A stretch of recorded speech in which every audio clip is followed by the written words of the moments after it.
A gente está vendo o assunto do capítulo 6, né, que é especialização de classe. E dentro dessa ideia de especialização de classe, a gente viu que eu tenho uma classe que eu chamo de superclasse ou classe pai, e ela vai, através dela, a gente pode gerar uma subclasse ou a classe filho, né? Essa subclasse, ela vai levar em consideração todos os atributos que foram definidos na classe pai, desde que eles estejam declarados na cláusula protected. Se ela estiver na cláusula private, ninguém usa, só o objeto, né? Então, isso é um exemplo, uma questão que vocês podem testar na implementação. Só muda os atributos da cláusula protected, coloquem na cláusula private para verificar o que acontece quando você chega na classe herdada e ver se ele consegue acessar os atributos que tem na classe pai, né? A gente viu também que esse processo de eu ter classes que podem ser herdadas é uma forma de aproveitamento de código, porque daí eu posso trabalhar com atributos e métodos de forma a definir no processo da abstração quais são os atributos que vão ser utilizados pelas classes filho, né? E o principal processo da abstração é justamente montar corretamente os atributos de acordo com o que é mais genérico e o que é mais específico, né? Além dessa questão de a gente verificar a herança, no caso, entre as classes, a gente viu também que a gente pode ter um método escrito numa classe pai de uma forma e eu quero esse método diferente na classe filho, né? Aí esse processo a gente chama de polimorfismo. É um pouco mais, ele é só uma parte desse processo, né? A gente diz que polimorfismo é todo o processo onde eu tenho várias formas, né? Essa é uma das partes do polimorfismo, mas a gente não pode dizer que ela é totalmente polimorfismo, certo? Como é que a gente chama isso? Quando eu tenho na classe pai um formato e na classe filho eu tenho outro?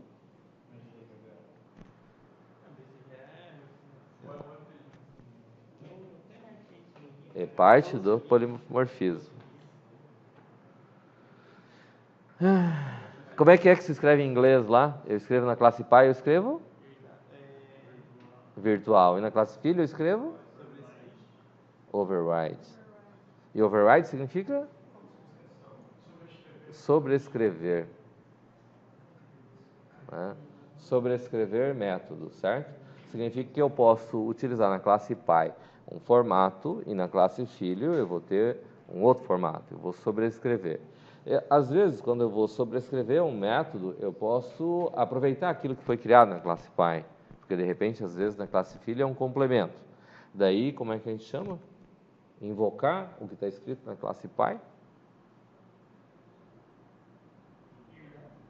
Oi? Que a gente chama?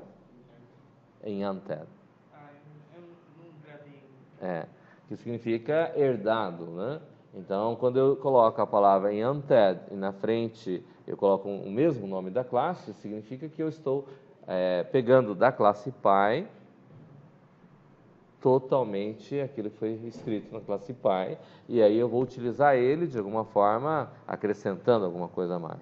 Então, tem casos em que eu posso utilizar esse recurso e eu vou ter esse termo utilizado como unted, certo?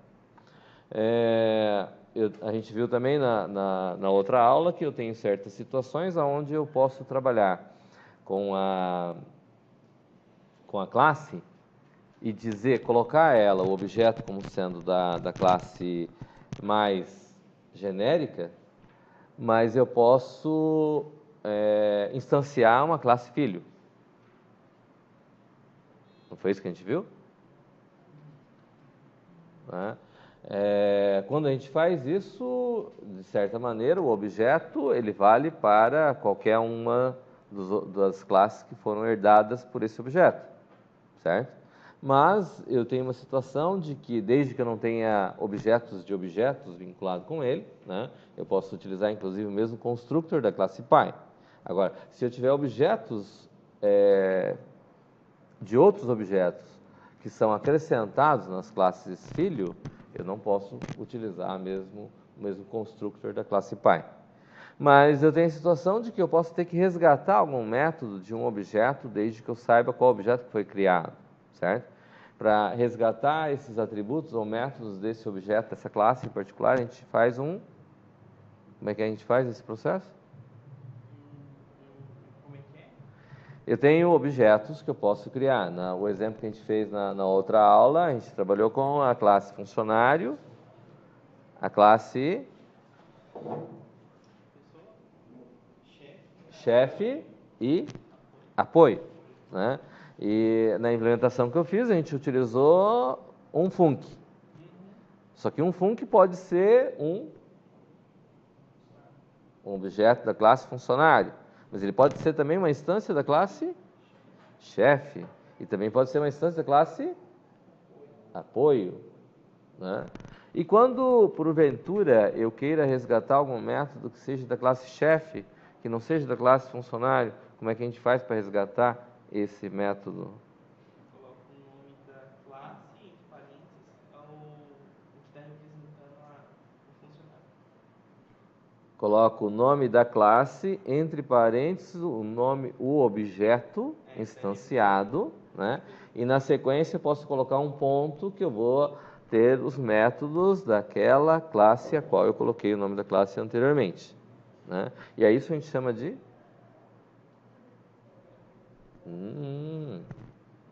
Sobrepor é quando a gente usa... Sobrescrever métodos, quando a gente usa override. Neste caso em particular, não estou usando override.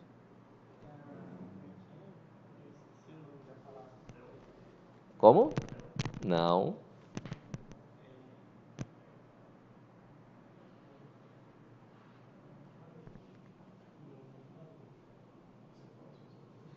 Vamos assistir as videoaulas.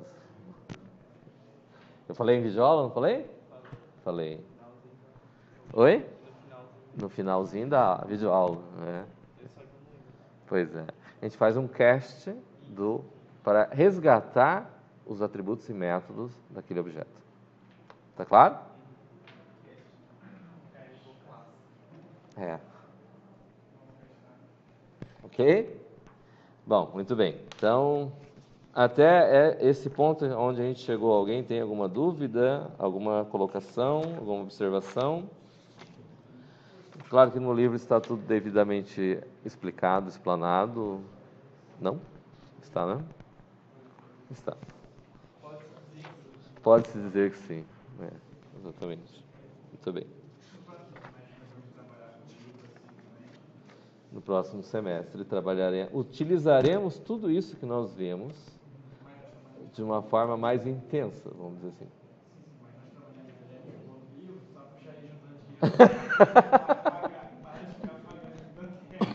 Não, veja bem, a biblioteca tem uma regra que se toda semana você renovar, você não paga multa. Mas se você quiser contribuir, para a biblioteca, ela agradece, né? Mas a ideia é que vocês não precisem pagar. Existe no celular um negócio chamado agenda. Então.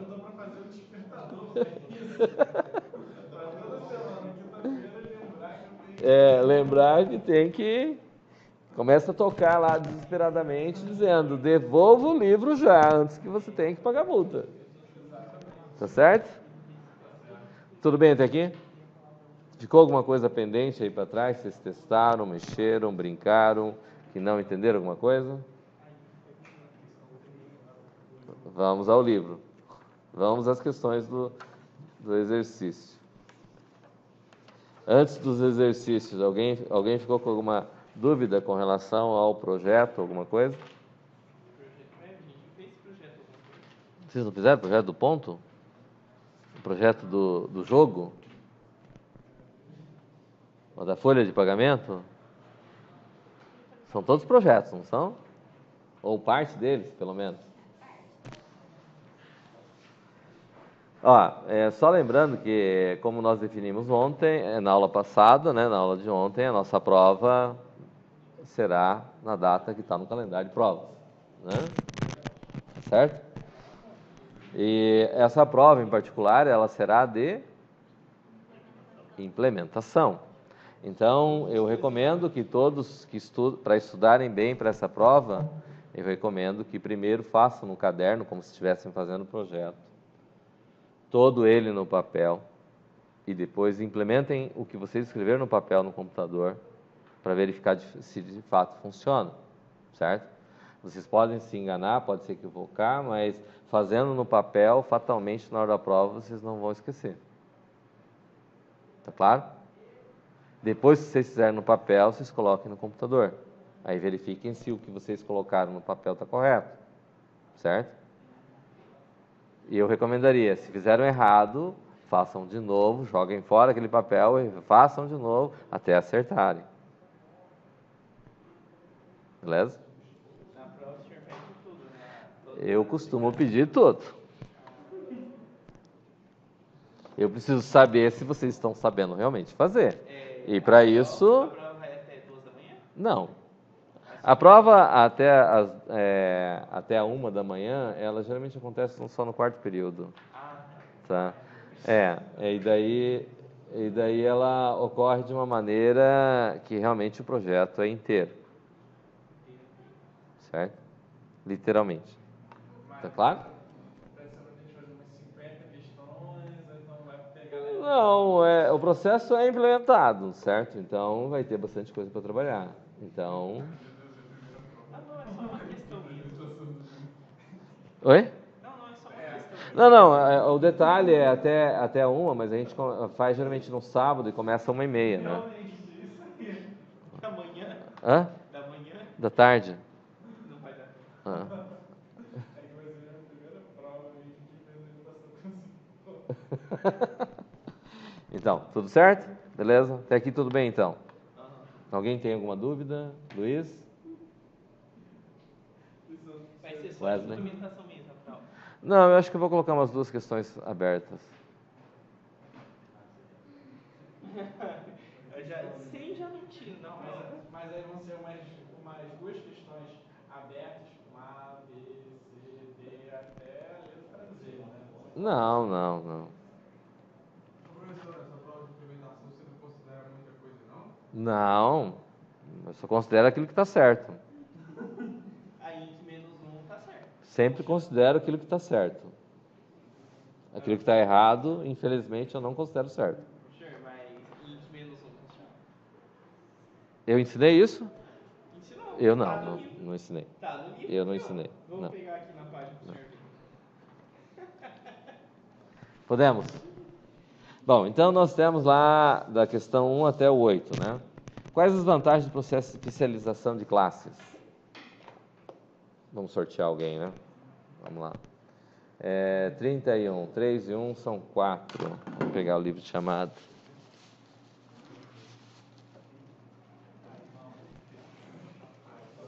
Oi? A gente tem que pegar sempre algo que não esteja ao alcance, né? Para a gente poder...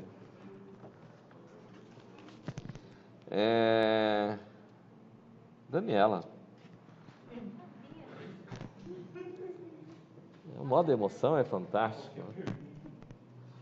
Quais as vantagens do processo de especialização de classes, Daniela? Hã? Não entendi. Então,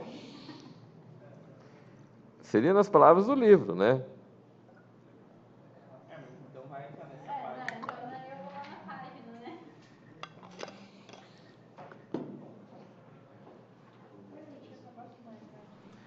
Eu acho que eu falei agora há pouco. Eu acho que eu cheguei atrasada. Eu acho que você já estava presente. Eu tô dormindo de olho aberto também.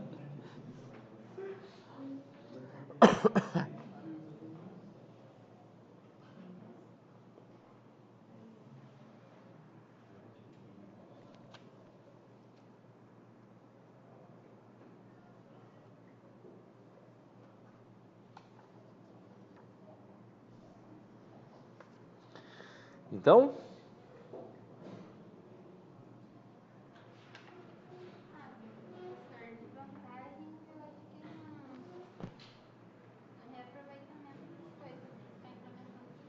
Reaproveitamento de código. Muito bem. Muito bem. Então, o processo de especialização, ele realmente tem a ver com o reaproveitamento de código, porque uma vez que você cria na classe mais genérica, ela vai ser aproveitada nas classes filho, né? Ou na subclasse, certo? Muito bem. A 2 é a implementação da classe interface do problema apresentado no 6.4. 6.4 é o exercício do jogo, né? O jogo de dado lá. É isso, né?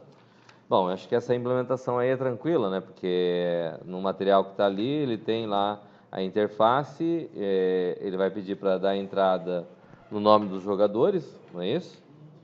E depois ele vai mostra o resultado lá, quem é que ganhou o jogo, não é isso? Então, não acredito que seja algo muito complexo, não é isso? Tranquilo? Beleza. Acho que é a 3, né? Que é o bicho que está pegando aí, né? É essa? Projete e implemente a resolução do problema colocado na seção 6.4, de forma que o jogo seja tratado como um objeto. Mas É. essa foi a que eu fiz ontem. Hã? Fizemos ontem? Ah, sim. Vocês fizeram ontem? Ah, então tá bom, então pronto. Então, Mas você não tem dúvida sobre isso?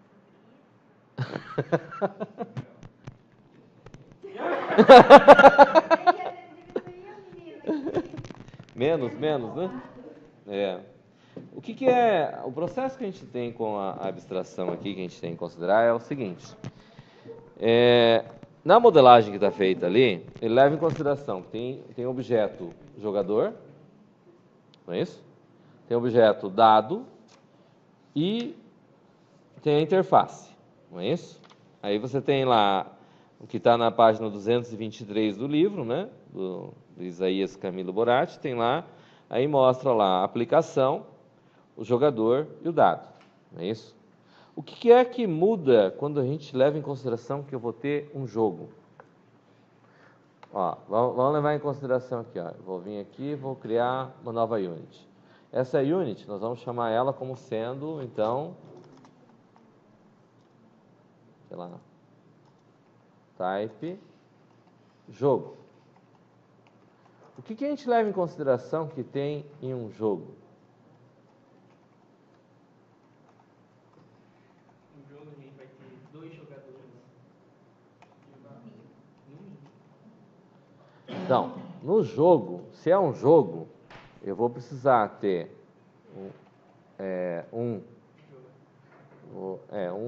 jogador, que é do tipo jogador, da classe jogador, que é o primeiro jogador, não é isso?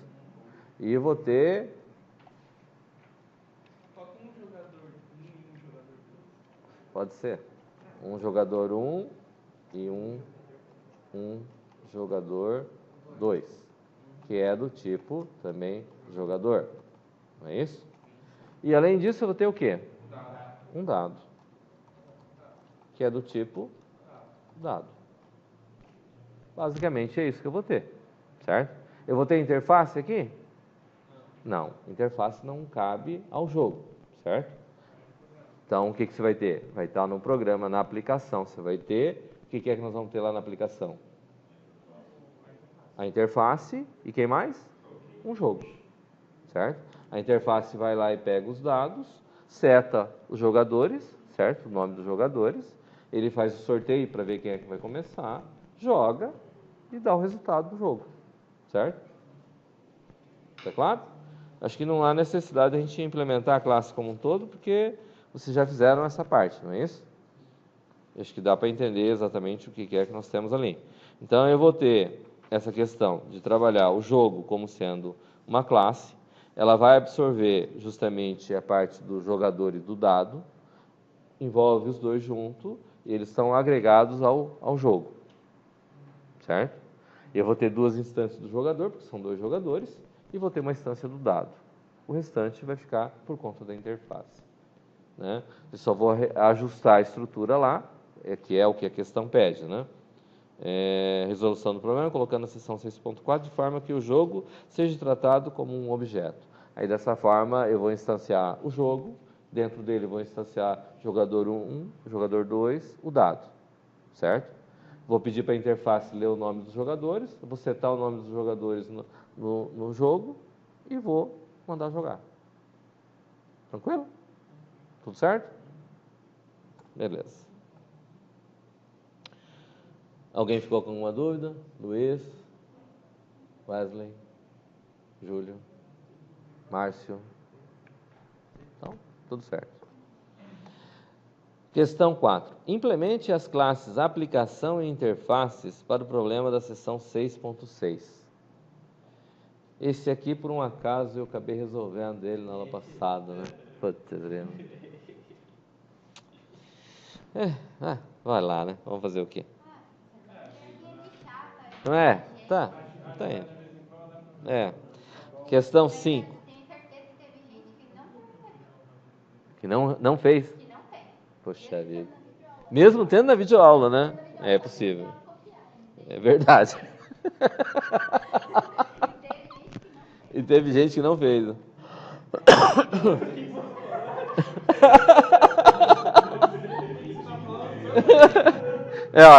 Ele não sabe de quem que você está falando.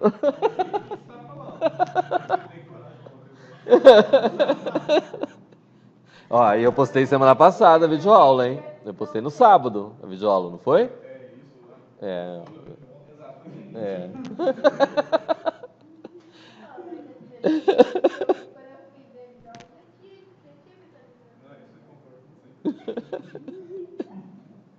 Questão 5. Questão dada, essa questão 4. Foi dada de lambuja. Foi resolvida, ela inteirinha, inclusive.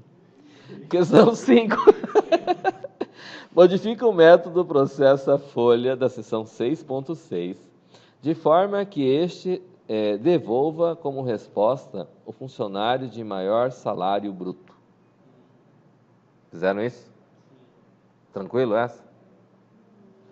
Bom, nós fizemos... Deixa eu salvar. Esse aqui não precisa salvar. Então, vamos fechar aqui, né?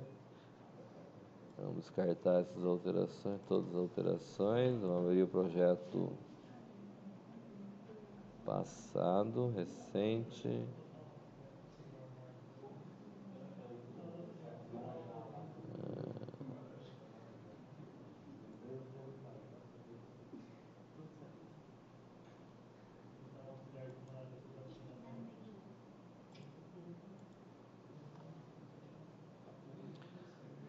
Aluno-chefe.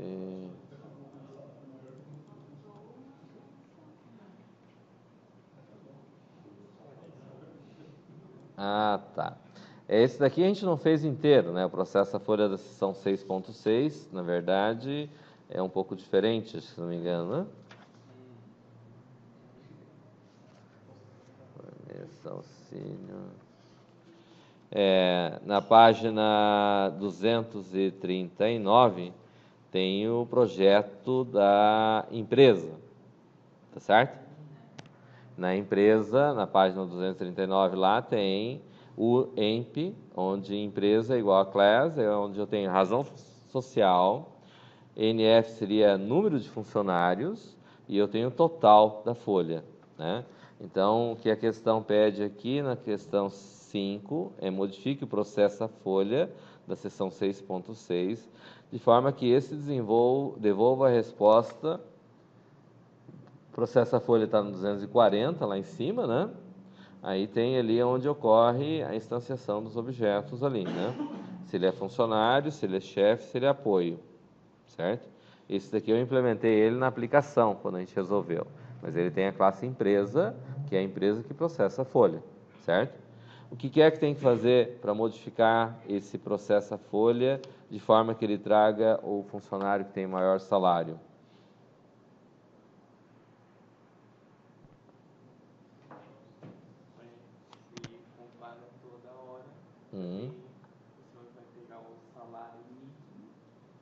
Não, ele pede salário bruto, né? Maior salário bruto. Não é o salário líquido. Vai criar uma variável. Vamos criar uma variável aqui, né? Vou dizer lá, M maior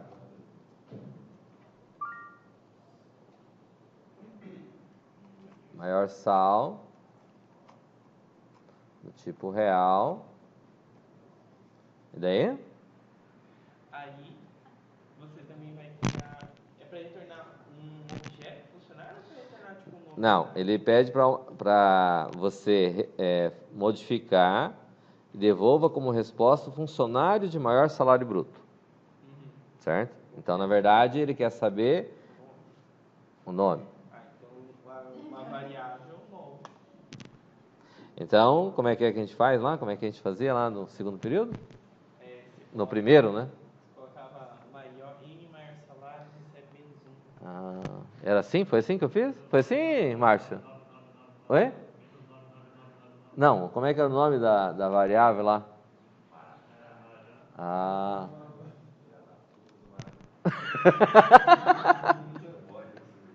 Desculpa, professora, no primeiro período não existiu isso. Não, existiu sim. Não existiu?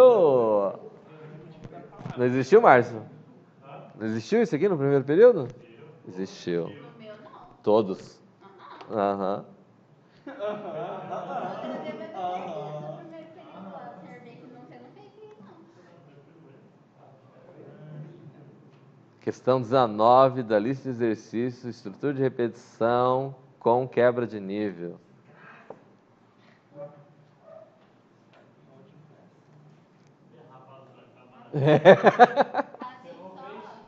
Oi? Bom, vamos lá. Então vai ficar lá, M maior salário. Salário não existe salário negativo, né? Então, neste caso em particular, a gente pode começar ele com 0. Certo? Existe salário zero. Sim, mas não existe menor que 0, existe? Não, mas existe salário igual a zero? Vamos dizer assim,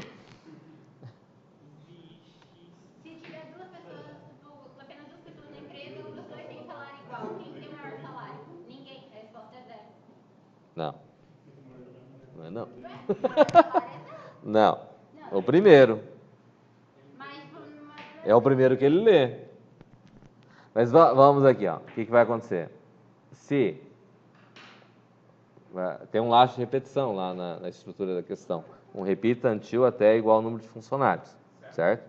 Então, se M maior salário for menor que quem? Quem? Um func ponto forneça salário bruto. Se isso for verdade, o que acontece?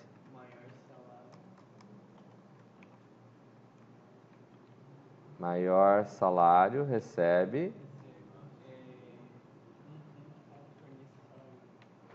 ponto forneça sal bruto. O que mais?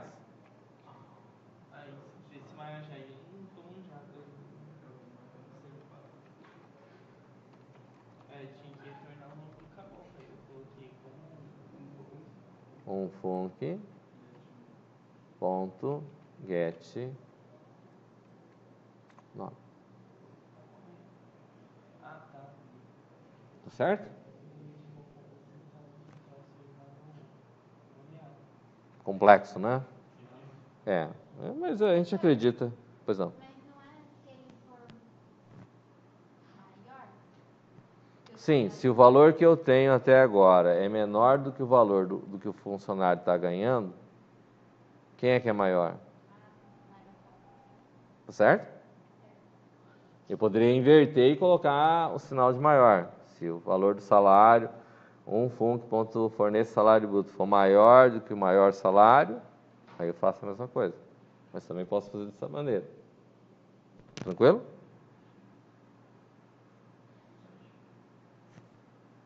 Eu retornei o objeto dele. Retornou o objeto inteiro.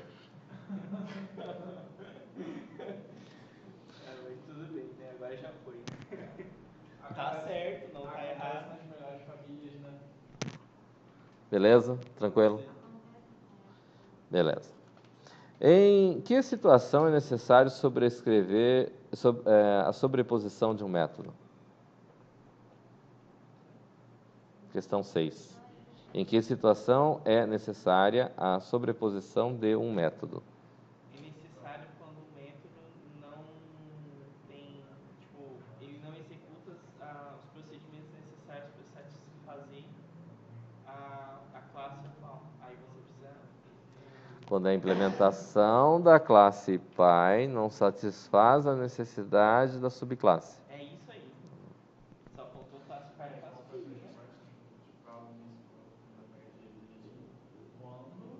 Quando a implementação do método da classe pai não atende às necessidades da subclasse. Que é como se a gente fazer uma sobreinscrição lá. Sobrescrever o método. Isso. Daí é necessário que eu implemente um método de uma forma própria para resolver a minha necessidade. Quando tem, por exemplo, necessidade de alguma informação a mais. Isso. Por exemplo, uma superclasse de uma pessoa, aí um funcionário que precisa receber um salário. Isso. Ou eu preciso fazer um cálculo diferente levando em consideração aquela situação. Tá certo? Tranquilo? Sétima. Em termos de Object Pascal, que regras devem ser respeitadas na sobreposição de métodos? O método da classe pai tem que estar escrito virtual. Na frente do método na classe pai tem que ter a palavra virtual. E na frente do método da classe filho E na frente do método da classe filho, tem que ter o override. Muito bem. Oitava. Qual o conceito que está diretamente ligado à sobreposição de métodos? O que significa este conceito? Polimorfismo significa que o método. Aí eu já não lembro. Significa que vai se adaptar segundo as necessidades da classe. Significa polimorfismo, ou seja, quando eu posso transformar, ocorre uma transformação de um método de acordo com a sua necessidade. Certo? Porque eu tenho o mesmo método, ele continua sendo o mesmo, não modifiquei o método é o mesmo, mas eu vou reescrever ele de uma forma diferente. Então ele vai ter mais de uma forma. Mas o polimorfismo não se restringe a sobrescrever. Nós temos a sobrecarga também, certo? A sobrecarga de métodos. Veja bem, esse ponto até aqui, que a gente chega nesse capítulo 6 aqui, acho que realmente, entre as operações da abstração, a herança é a parte mais importante dentro desse processo como um todo. A agregação e decomposição é um processo simples, você só vai criar um objeto dentro de um outro objeto, né? A classificação e instanciação também é importante, mas você vai definir qual é o diagrama de classe, no caso, certo? E a associação, ela é uma ligação fraca, não é uma ligação forte. Então, dentre as operações da abstração, esse daqui de herança é o que mais agrega valor dentro do processo de orientação a objeto, certo? Então, eu gostaria de a gente definir para a semana que vem os outros exercícios que tem aqui, certo? E a nossa prova vai ser na outra semana, não é isso? Então, todo mundo implementou esse da folha de pagamento? Implementaram inteiro o projeto? Fizeram ele funcionar? Não. Eu vou propor que vocês implementem ele para a gente fixar melhor. E na semana que vem, daí eu passo a outra parte, que é a sobrecarga, que é bem mais curta. Tem a classe abstrata, nós vamos trabalhar. E, além da classe abstrata, nós vamos trabalhar com a sobrecarga de métodos. A sobrecarga de métodos, para quem vê ali, vai verificar que é o seguinte: o mesmo nome de método, só que eu vou ter assinaturas diferentes, ou seja, eu vou passar parâmetros diferentes com o mesmo método, né? Exemplo, eu quero encontrar o maior. Eu posso encontrar maior entre números inteiros, eu posso encontrar maior entre números reais. Ou eu posso encontrar maior entre dois valores e eu quero encontrar maior entre 3 valores, por exemplo. Certo? Então, eu posso trabalhar dessa maneira, onde eu uso o mesmo nome do método, só que eu uso parâmetros diferentes. Aí ele automaticamente, daí ao invés de a gente usar override, a gente vai usar o termo overload. Isso. Certo? Nós temos feito ultimamente um capítulo por semana. Esse livro só tem 8 capítulos. Pois é. Depois que acabar o 8º capítulo, o dia que a gente vai fazer. Não. Preparar logo o terror. Não. Nós temos o conceito de coleções, que nós vamos... coleções é o capítulo que nós vamos trabalhar no segundo bimestre. Certo? Só que nós vamos trabalhar com coleções, nós vamos levar em consideração que nós vamos trabalhar o conceito de listas usando coleções. Certo? Só que existe um pouquinho de diferença no conceito de lista usando vetores ou ponteiros, e a ideia de coleções, lista usando coleção, objetos. Mas no caso nós vamos trabalhar com listas e não com coleções. Coleções é listas orientadas a objeto. É isso. Tá certo? Vai ter caixinha também? Não vai ter caixinha porque não tem ponteiros. Tá certo? Certo. Mas aí nós vamos passar então o semestre inteiro trabalhando com só um capítulo? Você não tá entendendo. Cara, você não tá entendendo. Ajoelhe e... Não é o semestre inteiro, é o bimestre. O bimestre. Que dura aproximadamente 2 meses. Isso. 2. Vai ser o resto de abril. Maio e junho. Tranquilo? 2 meses e meio. Isso. É que o primeiro semestre geralmente é maior, realmente. Tranquilo? Não, é que nós vamos fazer assim, além de a gente fazer o projeto, a gente vai fazer ele gravar em arquivo, nós vamos resgatar os objetos do arquivo e vamos fazer uma agendinha que vocês vão começar a usar. Sim, mas no caso assim, mais projeto. Só que nós vamos usar mais fundamentos, fica tranquilo. Sim, não, mas a questão é a seguinte, É. eu vou parar de ficar pagando biblioteca. Tá. Beleza, então, posso fechar aqui? Alguém ficou com alguma dúvida? Tranquilo? De boa? A biblioteca vai parar de ficar consumindo meu salário. Então tá bom.